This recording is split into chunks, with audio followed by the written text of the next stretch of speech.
Good afternoon, everybody. This is Dave Dempsey. I'm the Senior Policy Advisor at Flow. We're going to give people about 2 minutes to settle in, and then we'll begin the webinar. It's your chance to get your glass of ice water, and I said glass, and then sit tight, and we'll be right with you.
Okay, it's 1:02. We'll begin. Again, this is Dave Dempsey. I'm the Senior Policy Advisor for Flow. And greetings and welcome to this webinar, which is hosted by Michigan Citizens for Water Conservation and Flow. Topic today is Nestle stopping the groundwater grab. We have two goals for this webinar. First is to bring you up to date on the history, the science, and the law involved with Nestle's pending permit to significantly increase its water withdrawal for bottling and sale at Evart, Michigan. Secondly, to provide and encourage you to take action steps to address this attack on the environment and the legal basis for the public trust protections inherent in Michigan's water. As I mentioned, the hosts today are MCWC and Flow. Michigan Citizens for Water Conservation is a grassroots, nonprofit, all-volunteer organization. Its mission is to protect Michigan's surface and groundwaters from pollution, plunder, and privatization through education, advocacy, and action. At Flow, our mission is to protect the common waters of the Great Lakes Basin through public trust solutions. As the Great Lakes Basin's only public trust policy and education center, we demonstrate how policies like the public trust and commons can provide an overarching policy framework that empowers decision makers to safeguard 20% of the world's fresh water. Now, I want to outline the program, including your opportunity to participate today. We have two presenters. First will be Peggy Case, who is currently president of Michigan Citizens for Water Conservation. She's a retired Pontiac school teacher, former volunteer naturalist, community organizer, and editor. She has been an activist in the environmental and social justice movements all her life. She currently lives in northern Michigan, building a resilient homestead, raising chickens, and keeping bees. Most important, she's a grandmother, and it is for her grandchildren's future that she is committed to protecting water.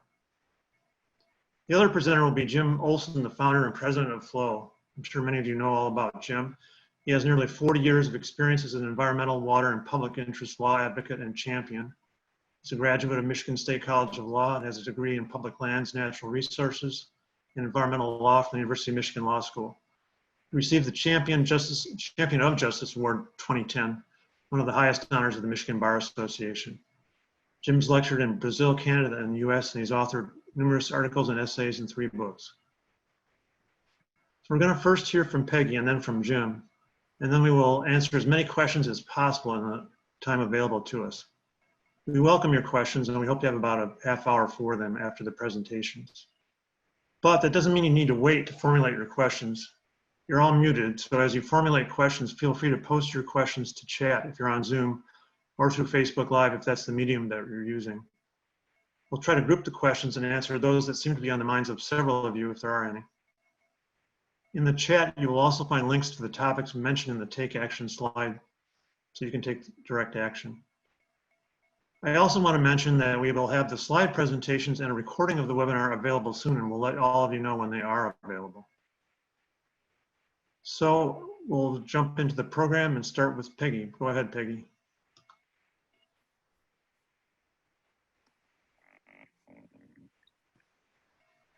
Good afternoon. Good to see you all virtually. It's a challenge to meet this way, and I'm hoping that we'll come across to you well. If not, chat and let us know. Michigan Citizens for Water Conservation began when Nestle was discovered drawing water from a well on private land in Mecosta County, and a stream and 2 lakes were drying up as a result. MCWC formed from the merging of grassroots outrage and legal expertise, led by Terry Swear and Jim Olson. 2,000 citizens came together 20 years ago to expose the damage Nestle was doing to their environment. Many of them are still active, members of MCWC. They're still trying to stop the assault on public water and their environment. They joined forces with attorney Jim Olson and began a lawsuit which ultimately resulted in a precedent-setting ruling 9 years later at a cost of $1 million. We finally paid off the debt in March of 2014. The settlement in 2009 forced Nestle to cut pumping in Mecosta in half from the 400 gallons per minute they had been pumping. We celebrated the victory and took a break from Nestle legal actions. Our membership had grown statewide by the time the Flint water disaster came 6 years ago, and the massive shutoffs in Detroit were being exposed. When we explored the origins of these crises, we discovered how much the forces of water privatization were behind these disasters. We were outraged as these injustices unfolded amidst a renewed water grab on the part of Nestle, this time in Osceola County near Evart. Pumping in Evart wasn't new. Nestle had gotten 2 city wells dedicated to their use when they first arrived in Michigan after being kicked out of Wisconsin. People thought they were getting jobs, money for the city, economic development. So they didn't listen when MCWC leadership living in Evart warned about what would happen, and they tried to get them to be involved in the lawsuit. By the time Nestle applied for the permit to increase their spring water pumping at PW 101 to 400 gallons per minute, the public opinion in Evart had changed quite a bit.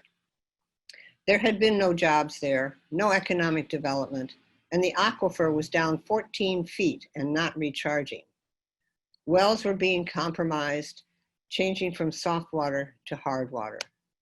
Some of our members who live on the creeks affected by Nestle spring water operations, beginning in 2009, began to notice changes, and they got concerned.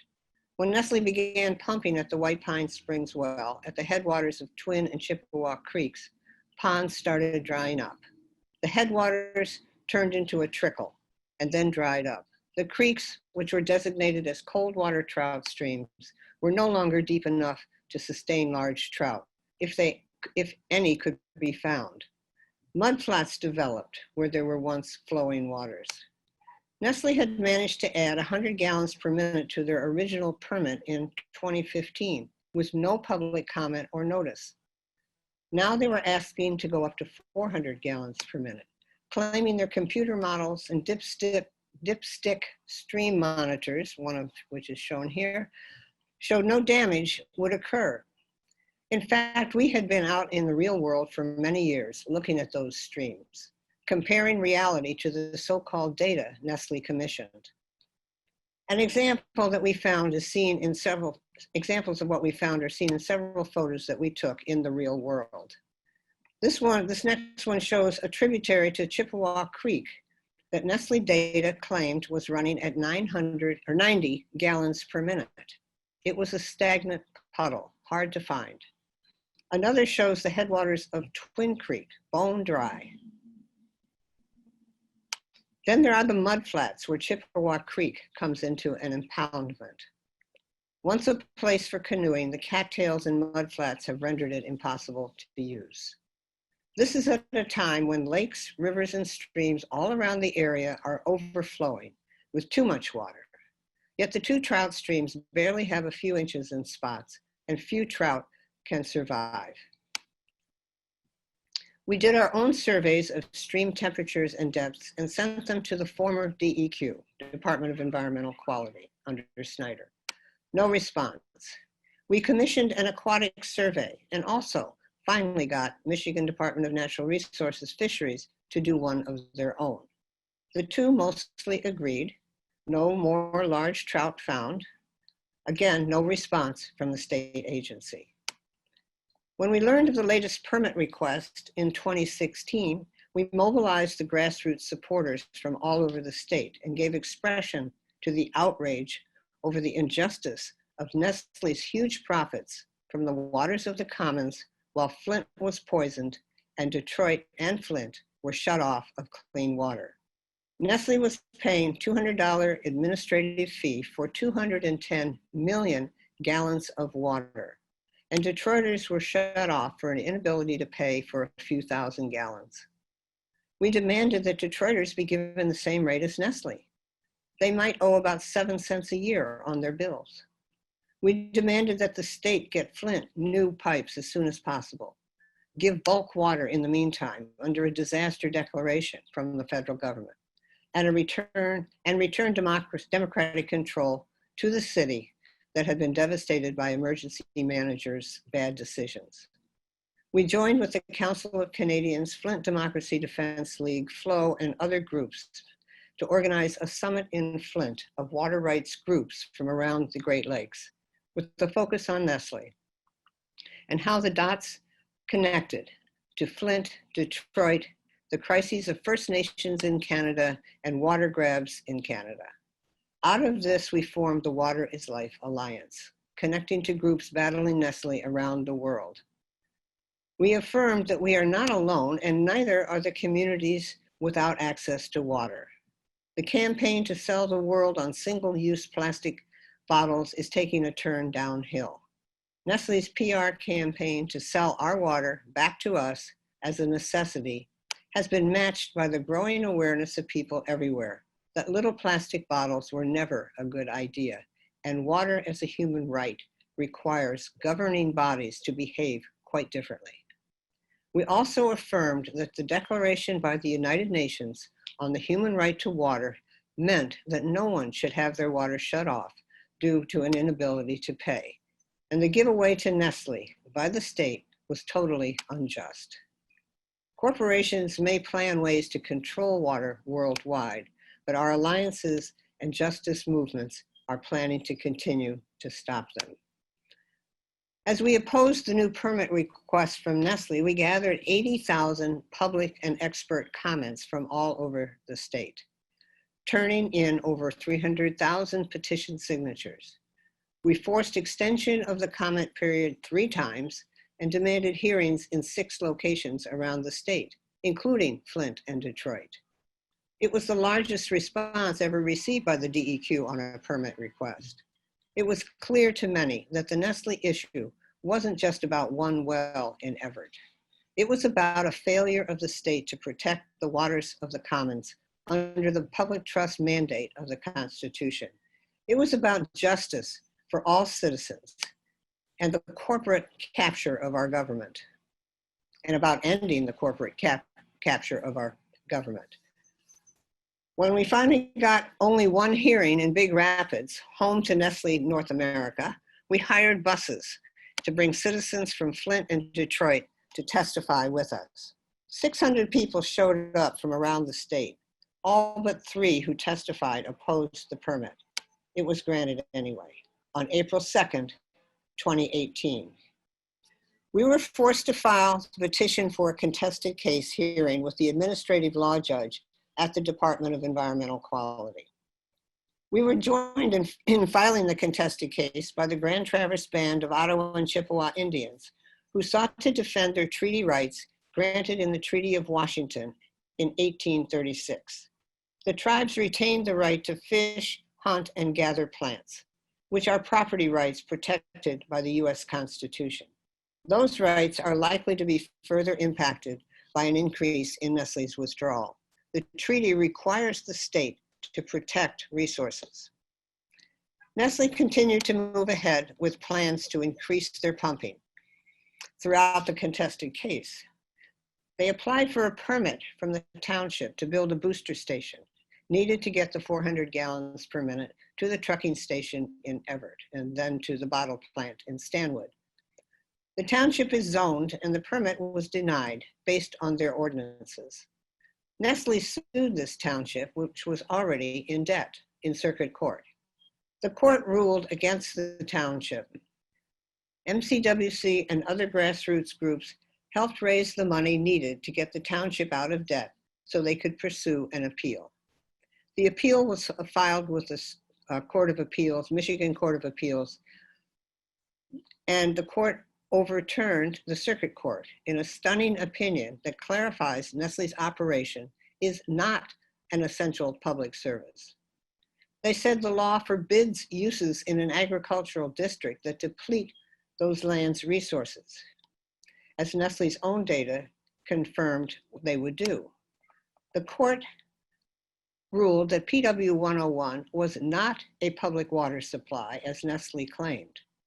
Most telling was the Nestle claim that public opposition had influenced the zoning commission to deny the permit. The court said that is exactly what elected officials are supposed to do.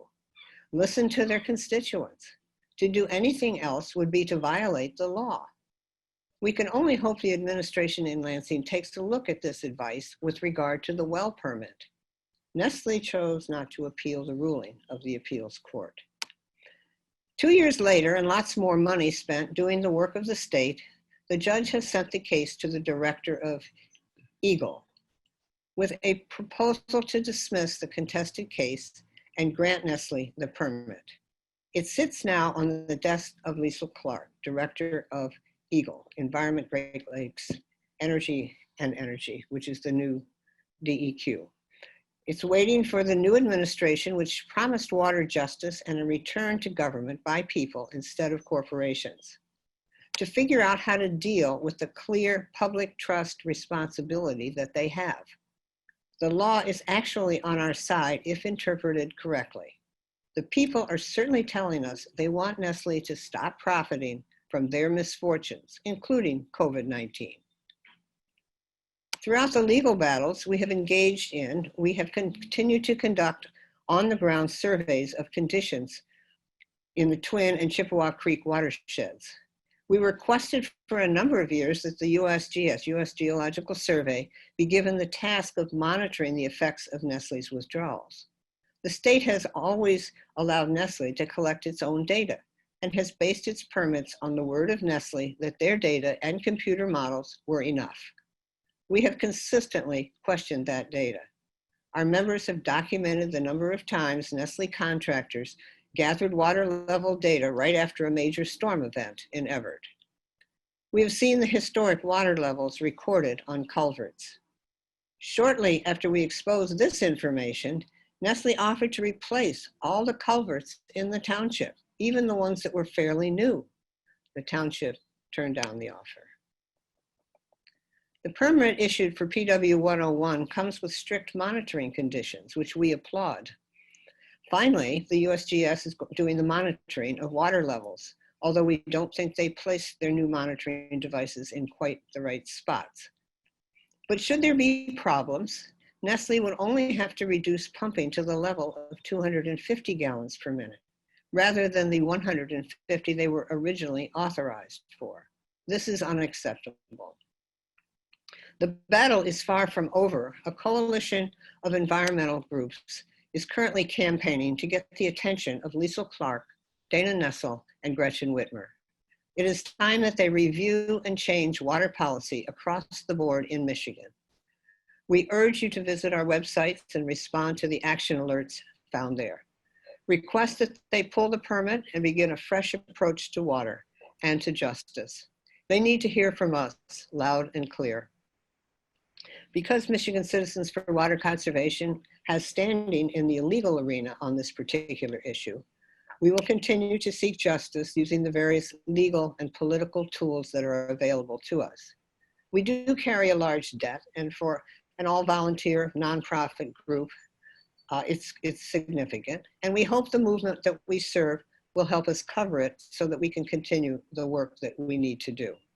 If you choose to help us, donate on our website at savemiwater.org or send checks to Michigan Citizens for Water Conservation at P.O. Box 1, Mecosta, Michigan 493832. Thank you very much for your time. We will hope to be able to answer any questions that you may have during the Q&A part that will follow Jim's presentation. Thank you, Peggy. Great presentation, and thanks for the work that MCWC is doing. Now we'll turn to Jim Olson. Good afternoon, everybody. I think somebody has to, at the host, has to turn on the video. I'm saying the host. Oh, there we go. Well, good afternoon, everyone. Thank you, Flo, for hosting this webinar. I want to thank my friend and colleague, Dave Dempsey, for moderating this, and for Peggy Case's presentation, and the incredible water warriors that MCWC represents, their board, their members, the consultants over the years, all those that have supported this work now. It's gone on for 20 years this December. Thank you to all of you who have joined the webinar this afternoon. I intend, first of all, to address background on some principles to give us a sense of grounding of where this all fits, maybe context. Then I'm going to address some background events and legal principles that came out of the first Nestle case, which informed the 2008 Groundwater Act and the new approach that was supposed to be applied by the Snyder administration in this case. I'm going to then move to the white pine issue and the exceptions so that you understand what this is about. I won't cover all of them, but I'm going to zero in on 2 or 3 that magnify the problem that really we're facing with. It's sort of threefold, but it heads under, it comes under the heading of this public trust principle that applies to water in the commons. I have a slide, which is my second slide. Maybe that could be put up. So just quickly, water came down in American jurisprudence from England, from the crown to each state as sovereign held for citizens. Land came down, as we know, as something you own and possess exclusively, unless you grant rights in it. What comes with lands is, or the private property, is the right to use water. And you'll see that little orange area with the tension arrows going back and forth. There's a continual tension here between public commons and private property rights to use water. And that's the context that this case represents. It's the context of many water battles, whether it's Flint or Detroit, high water levels in the Great Lakes. We're at a time in history where, because of the crises in water and the demand for water and the competition for water, that we are forced to address this tension and look at ways that we can interpret statutes like those in question in this case that put first the interest of the commons and the people under Constitution and public trust law, and then which respect but assure the right place of the right to use water. And one of the problems in this case, and which continues today with the fact that money does not, Nestle pays no money, nor does Coke or any bottled water, for that matter, Coca-Cola or those companies. And they don't, because we have forgotten the fact that water is the public's and the state has to consent to it.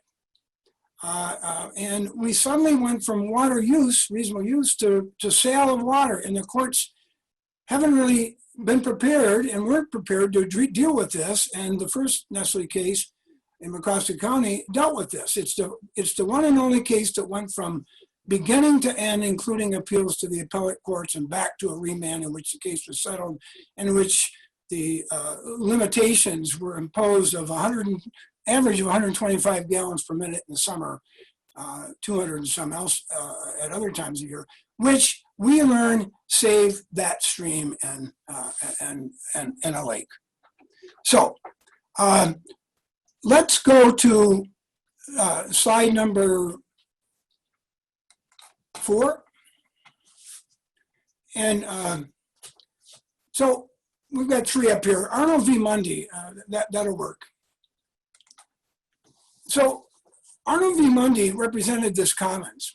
So here we have navigate the right to sustenance, maintaining someone in existence or life, food, and drink. That case said the commons are held for fish, navigation, and the right to sustenance, which I put the definition up. Next slide. The public trust doctrine was adopted for the Great Lakes and all navigable waters in every state and the bottomlands beneath them. It protects these rights identified in Arnold v. Mundy, and it also imposes a duty on the state to make sure that the public trust interests are paramount to other uses. And it protects from impairment, subordination, and the state has a duty to interpret, in my view, and according to Supreme Court cases now in other states, to interpret statutes involving public trust resources strictly to make sure that they're not subordinated by values that slip in, as they did in this case at the White Pine and the PW 101 that Peggy described, that actually slip in and subordinate and violate these rights. So that's the context, okay? So now let's go to slide 7. If we can skip over. So I'm going to talk about the sanctuary springs real quick. This was an application for 400 gallons per minute. The result of the case, after it was tried throughout a summer, argued in the fall, and a decision came several months later, the core of the case was that you can use water in connection with land, but if you divert it for sale, according to the Eastern U.S. Common Law of Water, both riparian rights and groundwater rights, when you divert it for sale, your rights are limited. You are not allowed to divert and sell if it, you can do it, but if it materially diminishes the flow or impairs the flow level or physical characteristics of any lake, stream, or wetland, or a neighbor's spring or well, it's prohibited. It's a qualified right. It is not a reasonable use right that is broad. So at the core of this case, if we could go to the next slide, is this hydrogeology. Note the land surface, note the unsaturated zone of water, which is the lighter blue, note the well, and note the vectors. And note how the groundwater table drops towards the well. Now that, if you look at that land surface, you know, from the view of an osprey, you would, and you could see the extension of the lowering of the water table, you would see for a half a mile or a mile and a half, an irregular circle around that well where the water table is dropped, and anything that water table intersects, a wetland or a creek or a stream, would be dropped according to the depth of that cone of depression at that point. Next slide. This is what the dead stream looked like before the pumping. This is a 12,000-year-old ancient untouched marsh with a stream that flows into 3 lakes. Next slide. So when all is said and done, after a battle of experts, Judge Root decided that, look, the hydrologic effects of a stream can be calculated by simple arithmetic calculations. In other words, we don't need computer models if we have the data of existing conditions. And if you have the data, you can calculate the actual effect. It's called real-world observation.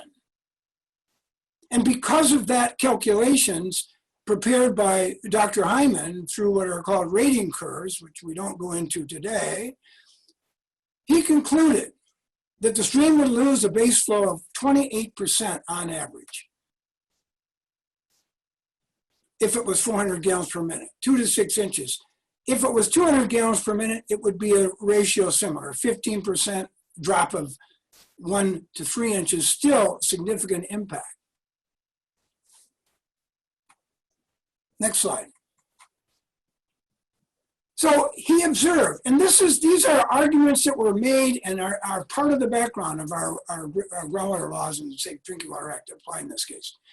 Where there is much collected data to gauge a model against, Dr. Hyman used models to analyze the given problem rather than force the model to answer the questions.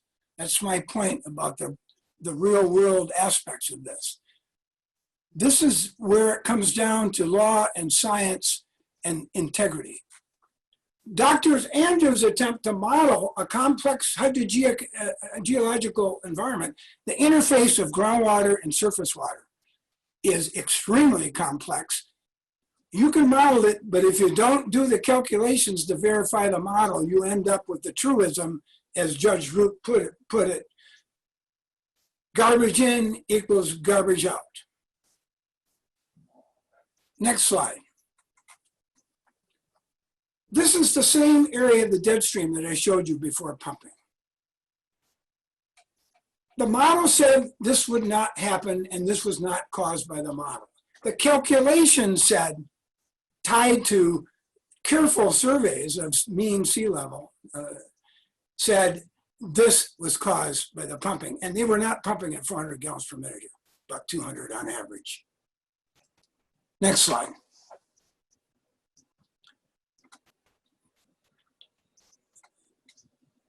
Okay, we should be on the White Springs slide. Okay, now let's move to the case at hand. Permit in 2001 under the old Safe Drinking Water Act, yield tests, that's all. 2007 permit under the previous Groundwater Withdrawal Act before it was changed in 2008. After 2008, we had a new SWDA, Section 17, that governed bottled water. And Section 17 in that act said to get a permit, you must meet the standards of this section, and you must meet the standards of the new Section 32723 of the Groundwater Act of Michigan. So we have a new law. Now remember, this is a new law. All the previous stuff was not authorized under this new law. The ALJ actually proposes, wouldn't decide this question. The arguments were raised by the lawyers and the experts that actually these previous wells, including the one knocked out as a public water supply by the Court of Appeals, are actually not grandfathers. They shouldn't be used in the calculation because the administrative law judge and the Eagle limited their analysis in this case to 150 gallons per minute increase, even though the cumulative impacts would be 400 gallons per minute, probably equal to those in the McCosta case that you saw. I mean, I've seen this enough where if you have spring water, move water next to spring water at 400 gallons per minute, don't kid yourself. You're going to see significant effects. So the 2016 registration comes along. You'll notice in 2 and 3, 2015, these were registrations under the Watt tool, even though the Section 17 said, if you're dealing with more than 200,000 gallons of water a day, you got to be under Section 17. You don't get to register. Well, the permit was going to be issued in the fall of 2016. Several groups, including Flow and MCWC and Garrett Olson and MLive, realized there was a problem. We looked at it and we saw Section 17 for bottled water, and they realized these registrations were worthless. So in 2017, Nestle applied, but after all is said and done, the permit was issued in 2018 for 400, initially 250, go ahead and pump. They argued it was previously approved apparently. We think that's wrong. And then you can do 150 GPM as soon as you give us more information, which is in the process now and there's monitoring. All right, next slide. So what's the law require? Real quick. Section 17.3. A permit is prohibited unless there is a reasonable basis for determination based on, quote, existing hydrologic, geologic, and environmental conditions to predict the effects. That's the Hyman approach. That's the real world approach. It doesn't say models. Models can help, but those are virtual. Those are not real-time measurements. Section 17.3 also requires, as I said earlier, compliance with 327.2.3 of the Groundwater Withdrawal Act of 2008. And some of those that worked on that act, including MEC and others, were able to get these standards in there, which I think are significant. It's just that the Snyder administration, with values more attuned to business and economics than the waters of Michigan, interpreted the statute wrongly. And now we're asking Governor Whitmer and Attorney General Nestle and Director Clark to right the ship. So 17.5, consultation with local officials and interested community members, like the tribes. Okay? 17.6, if there isn't a previous permit, they have to go under these particular permits. Then finally, there is a provision that requires, compliance with the common law of Michigan, public rights and the common law of Michigan. That's the public trust doctrine. That was not considered in this case. The ruling was based upon a model, not actual calculations of before and after pumping using rating curves, which is the state of the art, that was tried and tested and ruled on finally against Nestle in the first case, and which was embedded in this 2008 law, and it was ignored because a model was relied on and the impacts were limited. Analysis was limited to 150 GPM, and the impact, the definition was limited to the adverse resource impact standard embedded in the assessment tool, not section 17, which has common law standards, MIPA standards, and harm to fish and fishing and other laws and legal interests, including the 1836 Treaty of the Grand Traverse Band. Next slide, please. Here's a picture, next one. Here's an overview of the groundwater gradient moving towards Evart. The well field is right up in here. Next slide.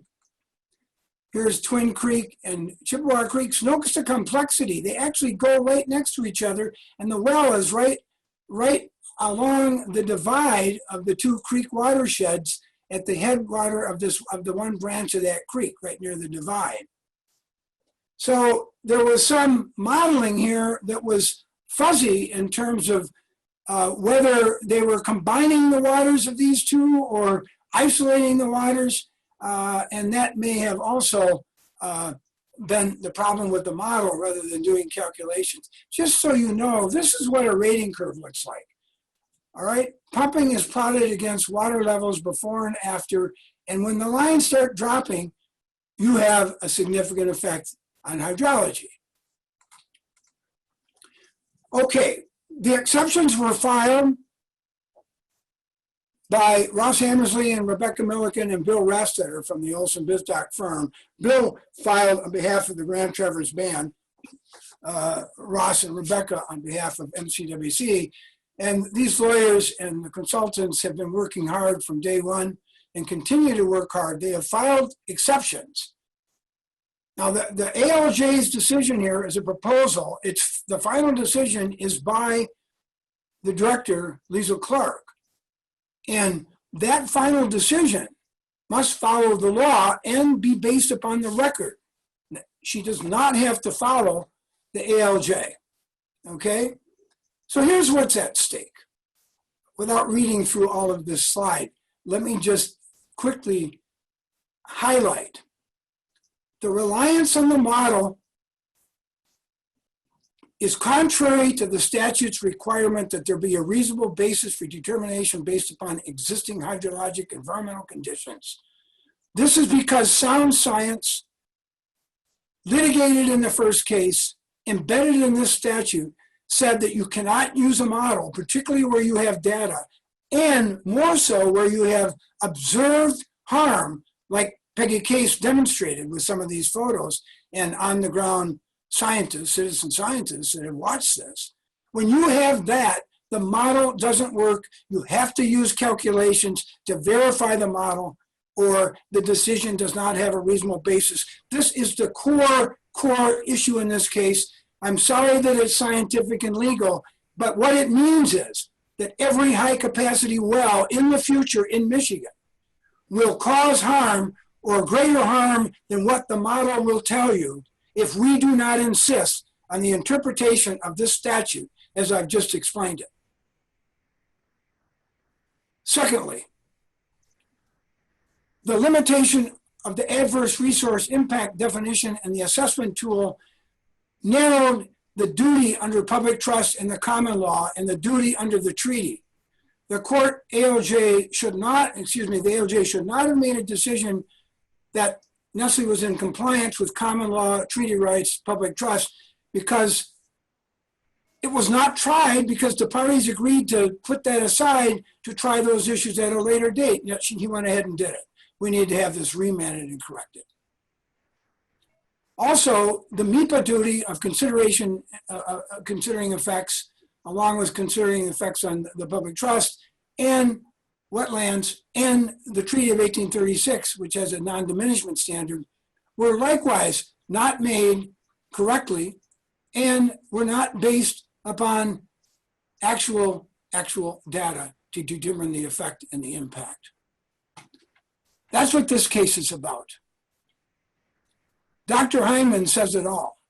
I believe that it's highly likely that adverse impacts will occur at 400 GPM. That would be true at 200 as well. At the end, he says,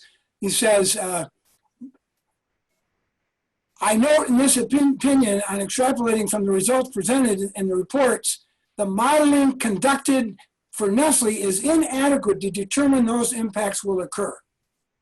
Now the ALJ blamed MCWC for not spending $500,000 on a model to disprove Dr. Andrews' model. We went through that in 2003 to 2009, the first case.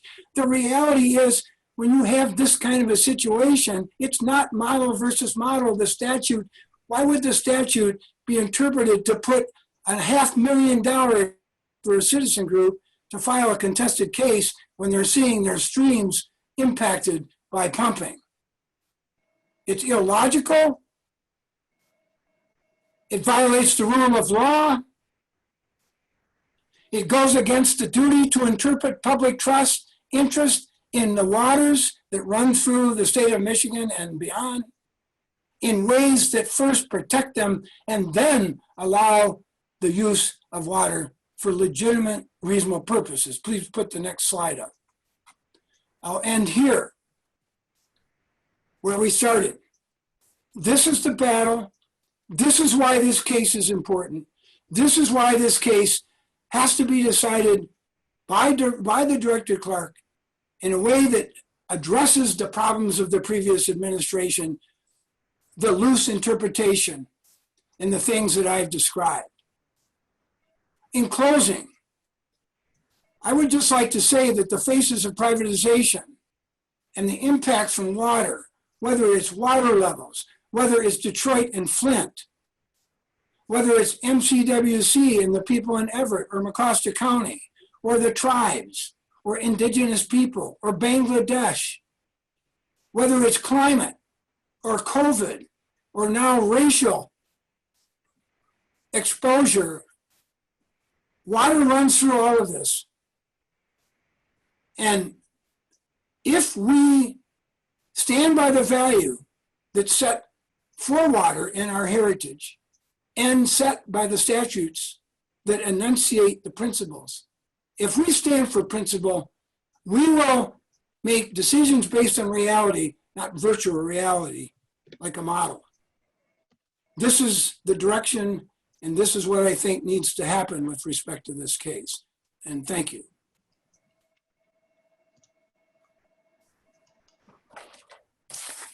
Thank you very much, Jim and Peggy, for your presentation. I've got a number of questions here. I'm going to start with a couple that are, I think, short answers. And And then there's a very important one I want to get to right after that. One question for either of you is, the questioner is uncertain as to the procedural posture of the case after the Court of Appeals victory. Does the state have the last word despite local sentiment? The Court of Appeals case was a zoning case. It has no bearing on the four corners of this case, except that it arguably undermined the original 150 GPM permit issued in 2001 under the old Safe Drinking Water Act, which considered it to be a public water non-community supply to qualify for that permit. And the Court of Appeals cast doubt on the legitimacy of that. But that decision in the Court of Appeals was to reject the idea that this pumping station to increase the water from PW 101 was a public utility or a public service that somehow could, or essential service that could somehow escape the zoning ordinance. It's a zoning case. It's informative, it's important, but it is not definitive of the issues that I addressed, except for the one about the question of whether there is any pre-existing well here because of the invalidity of PW 101. There's another quick one, which I think we could provide after the webinar. It's just, what is the citation for the 2008 Court of Appeals case, which I don't think we will hand out on the air, but we can provide it. 2008 water law? 2008 Court of Appeals case. Which case? The Nestle case? That was in 2005. It's 269 Mishat, blankety blank. Okay. 269 Mishat. I forget the page number. 2005. The trial court opinion reads like a novella. It's 68 pages long. I would urge people to read that opinion if you want to get the real look at what happened and what will happen. I'm delighted to say our next question is from Eagle, and as follows, quote, I'm very concerned about the claims of environmental impact from Nestle's withdrawals because they are not accurate and are overstated. Please, I implore you to seek out and only pass along factual scientific data without misrepresentation. To do otherwise erodes one's credibility.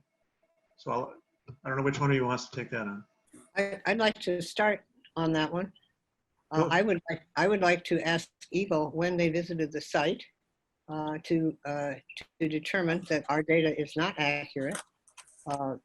We have been collecting information on site for quite some time, and we have not been able to find a time when Eagle was able to send anyone there to collect data. So we don't believe that they have ground data to contradict what we found. We sent our data into Eagle. It was part of the contested case. It was ignored. But I would certainly disagree with the notion that we have not been able to show damage. We have clear instances up and down both Twin and Chippewa Creek of what has happened since Nestle started pumping in those two cold water streams that once had rather large trout in them.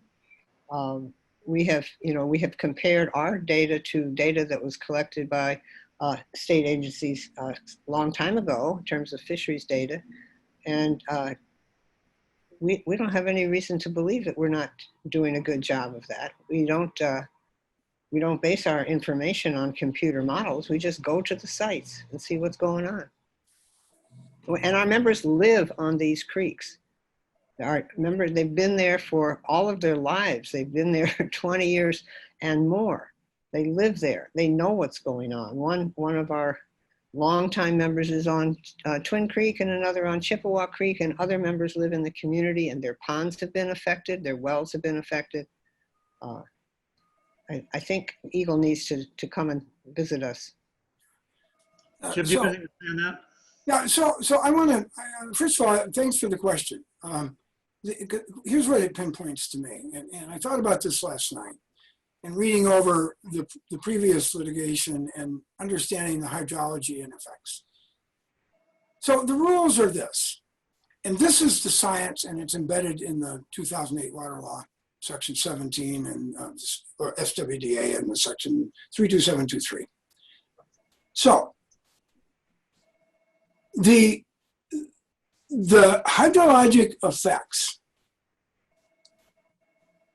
mean that you monitor a system flows and levels before pumping and then during pumping, like was done in the first case. And you actually calculate based on a theory called, a theorem called Darcy's law, the actual relationship between pumping and flows and levels. And when there's a gradient, the level drops. Flows drop, levels drop, harm happens. A model cannot approach the reliability or credibility of those direct observations. And the second rule of science is that in addition to rating curves, when people who have lived around an area, and this is Judge Root's analysis of science and reality, when people who have lived around the area are observing impacts, that coupled with data supersedes reliance on a model. Third point, the role of a model is to roughly estimate. It is virtual. It is not reality. And where you have reality through calculations and observations, that comes first. Models alone cannot be relied on. That's the central issue of this case. And that's the issue that we're asking Eagle to correct. And I know staff at Eagle, they understand this. This is a loose interpretation that occurred here. And the record as it sits does not warrant the issuance of the permit because the ALJ made findings based on the model solely. Nestle did not introduce anything but a model. It has to end there and it needs to go back or it needs to be reversed. But that's the real problem. Okay, I have another question. Since Chippewa Creek is in the Great Lakes watershed, isn't the pumping of hydrologically related groundwater a potential out-of-basin diversion within the meaning of the Great Lakes Compact? The diversion of groundwater? Pumping of hydrologically related groundwater, a potential out-of-basin diversion. Hydrologically, what? I didn't hear. Hydrologically related groundwater to the surface. To surface water? Yeah. Well, under the compact, it is a diversion except for bottled water. But technically, bottled water is a diversion. It's just that they use that bulk water provision that says anything over 5.7 gallons, 20 liters, anything over that is going to be treated as a diversion. So they realized that this attempt to make bottled water an exemption to a diversion was wrong, and they tried to do damage control. And that's a whole area of the compact, the bottled water diversion definition issues. That's a whole area of the compact that we could have a webinar on. But the short of it is there's a product exception to the diversion, and product includes withdrawing water by human or mechanical means, blah, blah, blah, and including transfer to intermediate and end consumers. There's an export exception buried in the darn compact. I noticed there's another comment from Eagle. Not sure if it's on point or what we were saying or not, but its comment is as follows. Eagle collected data at Sanctuary Springs, Dead Stream, and Gilbert Creek from 2004 to 2007. We're not talking about Sanctuary Springs right now. We're talking about the White Pine Springs well in Osceola Township. Right. That's the one that we have, that are the photos that were shown when I was speaking are photos from Osceola Township, from Twin and Chippewa Creek. Right. And the Sanctuary Springs situation, everything from there was plenty of harm during the summers of those years before the Court of Appeals decided in 2005, and it got back. Remember, that went back to the courts basically ruled that Nestle couldn't pump as much as they wanted. They had to keep adequate water in the stream to protect the public's use and the private riparian's use.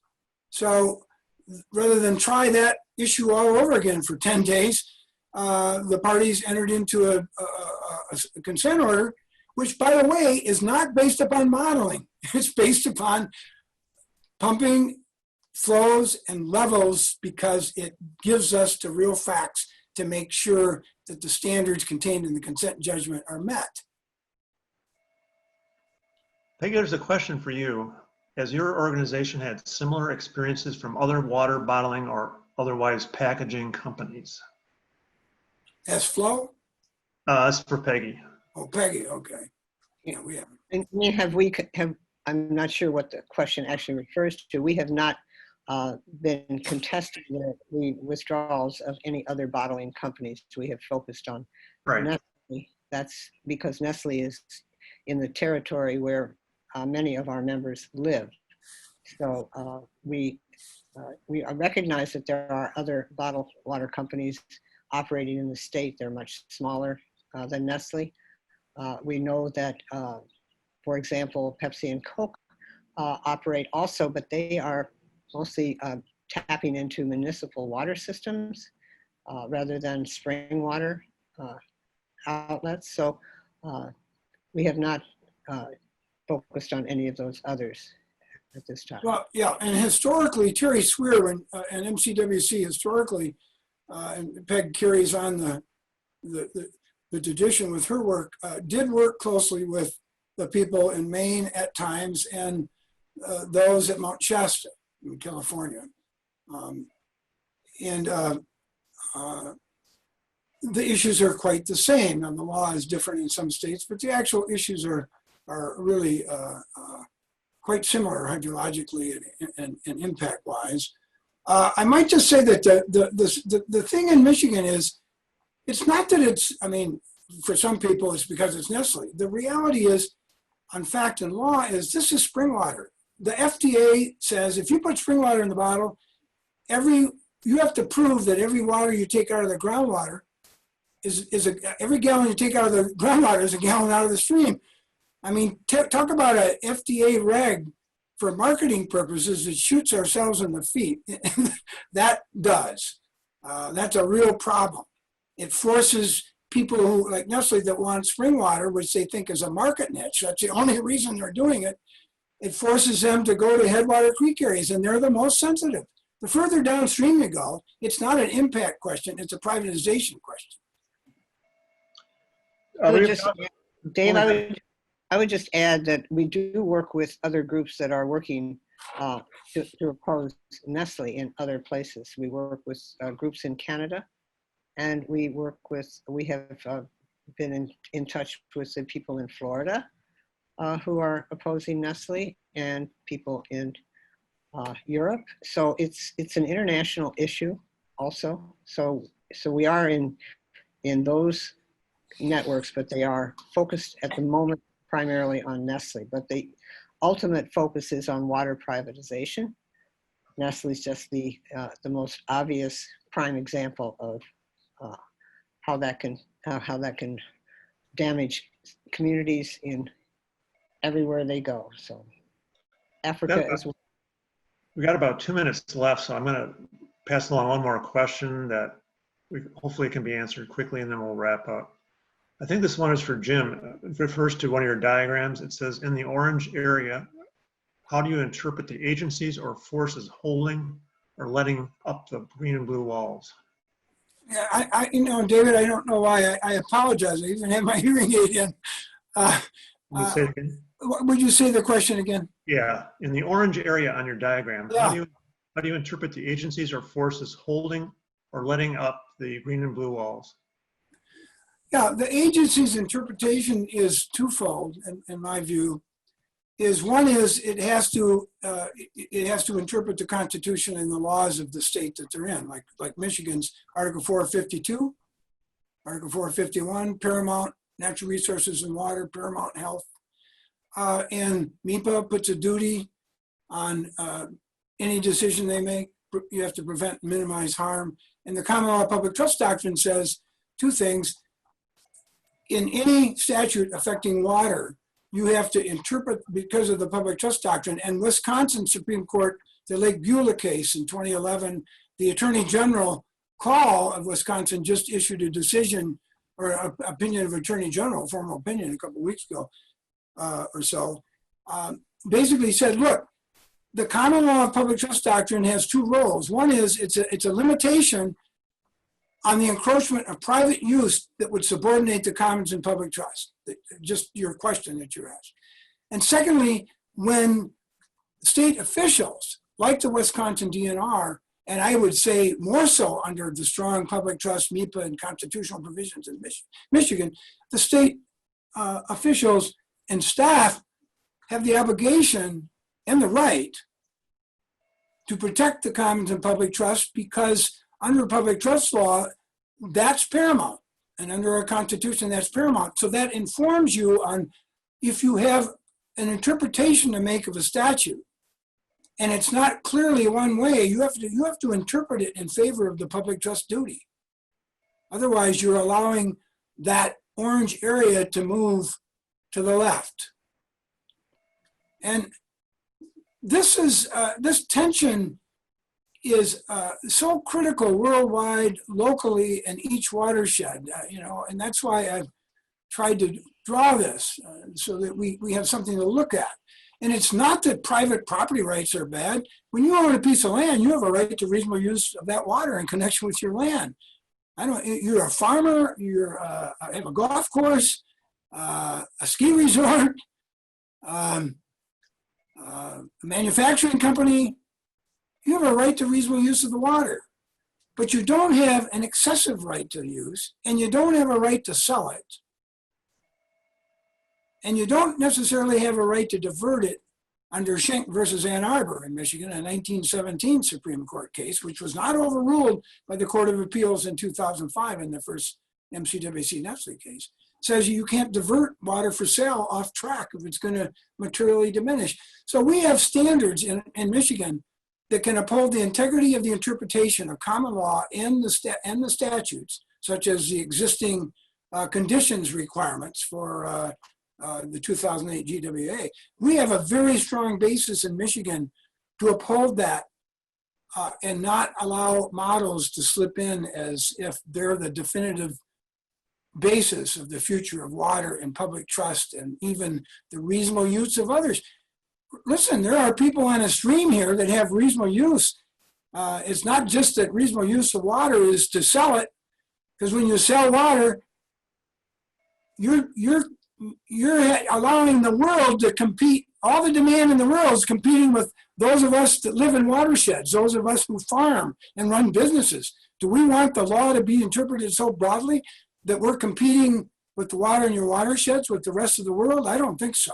I think each watershed in the world has to see what their limitations are and deal with it through conservation, integrated resource planning, and all the tools that are available at this time. Thank you, Jim. Can you go back on the next to last slide, because I want to wrap up with take action. The question, which I hope we can give a short answer to for people who are interested in taking action, is there a clear timeline for the decision to come from Eagle? In other words, how much time is there to take action before Eagle makes a final decision? I don't think we know what Eagle's timeline is at this point. Right. Okay, well. Look, the exceptions are filed. Yeah, I'm sorry, excuse me. Take action soon. Right. We don't know. We got caught with the case decision from the judge right in the middle of the lockdown for the COVID virus. So it was very difficult to meet and do things. So we have no idea when agencies are going to move on things. So take action now.